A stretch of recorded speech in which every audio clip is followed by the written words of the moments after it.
அப்பா இங்க அவர் செத்துட்டாரு, அவர் பொண்டாட்டிக்கு பிறகு வாரிசு இல்லா காட்டி அந்த பேர் உருவாக்கத்துக்கோசரம் மோசோ அந்த நாட்களே ஒரு கட்டளையை கொடுக்குறாரு. தான் சகோதரன் பிள்ளை இல்லாமல் இருந்துட்டா அவன் மனைவி இருக்கிற சகோதரனை கொடுக்கணும். அது பழைய ஏற்பாடு.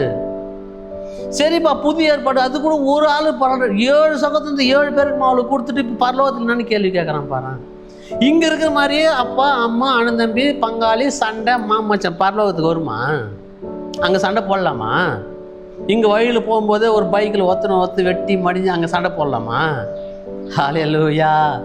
இன்னைக்கு அப்படிதான் நம்ம நினைக்கிறோம். நம்ம சிந்தனை அப்படிதான். ஐயா, இந்த ஜீவன் இந்த இரவு இங்கிருந்து போயிடுமானா நான் எங்க இருப்பேன்? அவருடைய ராஜ்யத்தில் அவருடைய பிள்ளையா இருப்போமா? என்னை ஏற்றுக்கொள்ளுவீங்களா? என்னை மன்னிப்பீங்களா? நான் அநேக பாவம் செஞ்சிருக்கிறேனே. இதுதாங்க அவருக்கு பிரியமானது. அவர் சொல்ற பாரு, அப்பா இங்க இப்படி இருக்குதுட்ட, அங்க வந்து அவருடைய பிள்ளையா தேவதூதர்களை போல இருப்பேன். இதெல்லாம் ஒழிஞ்சிடும்.